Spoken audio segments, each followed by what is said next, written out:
Oh, welcome back. We are 1 week away from the midterm elections. President Biden is making a campaign stop in South Florida today, but it is former President Obama who will head to key swing states, Pennsylvania, Arizona, Nevada, just over the next couple of days. A recent New York Times poll finds that President Biden's bad approval rating is 36% in Arizona, 38% in Nevada, and 39% in Georgia, 42% in Pennsylvania. That's one of the reasons he's not out and about more. Jerry Baker writing in the Wall Street Journal today that from inflation to crime, Democrats are refusing to acknowledge the problems that they helped create. In the midterms, Democrats occupy the left bank of denial. They're simply acting as if it's not happening. Joining me right now is Tennessee Senator Bill Hagerty. Senator, it's great to have you. Thanks very much for being here. What do you make of this op-ed? Because the other day, President Biden, eating his ice cream, said the economy is strong as hell. Nobody believes that. I think Jerry's exactly right. The left bank of denial is a great way to put it. They're in trouble. And you mentioned Georgia.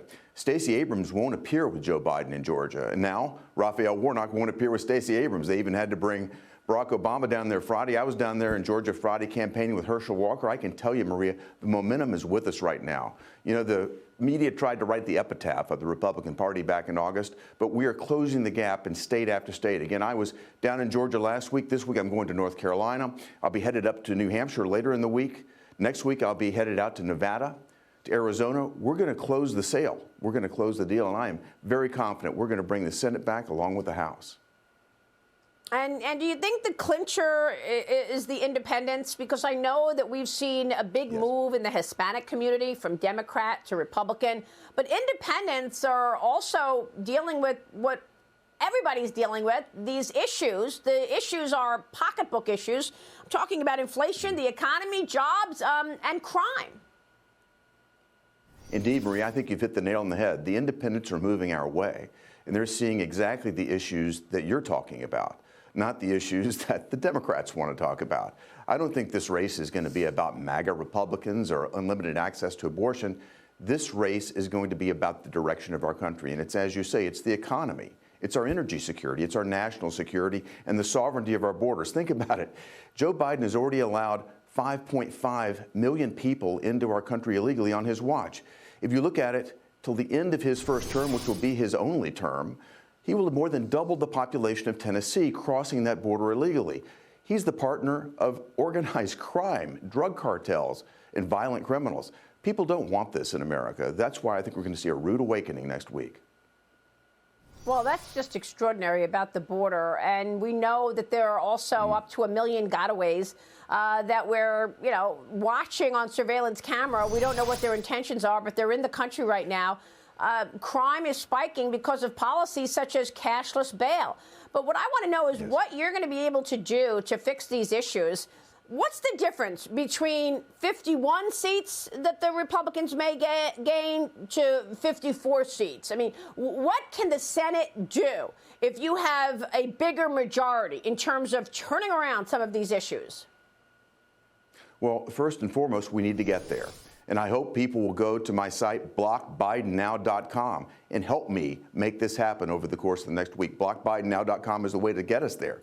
But having 51 is certainly better than having 49. 54 is even better in terms of giving us the momentum and the latitude to actually get more accountability in place. We've got to bring this administration back in front of, the folks that are responsible for oversight. We have to get out of this, irregular process that we've seen the Democrats take us through. They've gone around regular procedure. The committees that I sit on aren't used. They've passed everything through a reconciliation process that runs the Appropriations Committee that I serve on.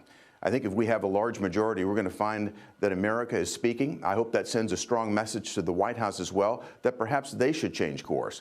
We're going to be pushing back against executive actions. You know this, Maria. They're going to shift gears. They're going to go to executive orders. They're going to go to guidance, and we're going to have every person on deck to push back, to fight back. And the more colleagues I can have on the Republican side of the aisle, the better job we'll be able to do. Well, it's a really good point. I want to get to Iran in a moment, but because you're on the Appropriations Committee, Senator, I got to get your take on inflation and what it looks like in the coming 6 months, because We understand that all of the money from the wildly expensive COVID relief package signed into law back in March of 21, $1.9 trillion, all of that money has not been appropriated yet. If it has not been appropriated yet, does that mean that there's still too many dollars facing too few goods and inflation is far from peaking? What can you tell us, being on the Appropriations Committee? I'm greatly concerned. Actually, a lot of this money is in the coffers of state and local governments, but they have yet to spend it. So as you say, Maria, it's baked into the future. Inflation isn't going to go away overnight. In fact, if you look at the most recent numbers, it's very concerning because inflation is actually still accelerating. So we've got a real issue on our hands. People are spending down their savings. That's true. American savings is coming down.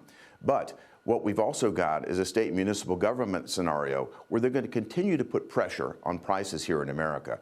So it's very disconcerting. You know, the Fed is taking action. They will do it again this week, raising prices, raising rates another 3/4 of a point.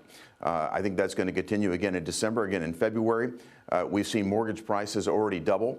That does have a dampening effect in the economy, but we still have massive inflationary pressure that dates all the way back to March of 2021, when under the guise of a pandemic, the Democrat Party, without a single Republican vote, shoved through this massive stimulus program. Putting economic policy aside, real quick on foreign policy, sources have been telling me that the Iran deal is now dead. And now we see that the U.S. envoy for Iran saying that the Biden administration is giving up on returning to the 2015 nuclear deal, that the White House will not, quote, waste time on trying to revive this deal. It's following Tehran's crackdown on anti-government protesters and support of Russia in the Ukraine conflict. Senator, is the Iran deal dead at this point? It should have been dead from the start, Maria. They talk about human rights being the justification for pulling out now. But what about the human rights of our allies in the Middle East? As soon as these guys came into office, they took the Houthis off the terrorist list. The next thing they do, the Houthis attacked our allies in the Middle East. Look at what happened. They funded Hamas in the Middle East. The Gaza incident, where they had an 11-day war attacking our allies, Israel. This has been going on for some time. Now the Biden administration has given up. You know, they've been funding and they've been supplying the Russians with these kamikaze drones. Think about it. American taxpayers are putting tens of billions of dollars into Ukraine to defend Ukraine, yet they're talking about releasing hundreds of billions of dollars to Iran. Finally, the Biden administration is waking up. I hope and pray. All right, Senator, great to see you this morning. Thanks very much for weighing in on all of that. Senator Bill Hagerty this morning.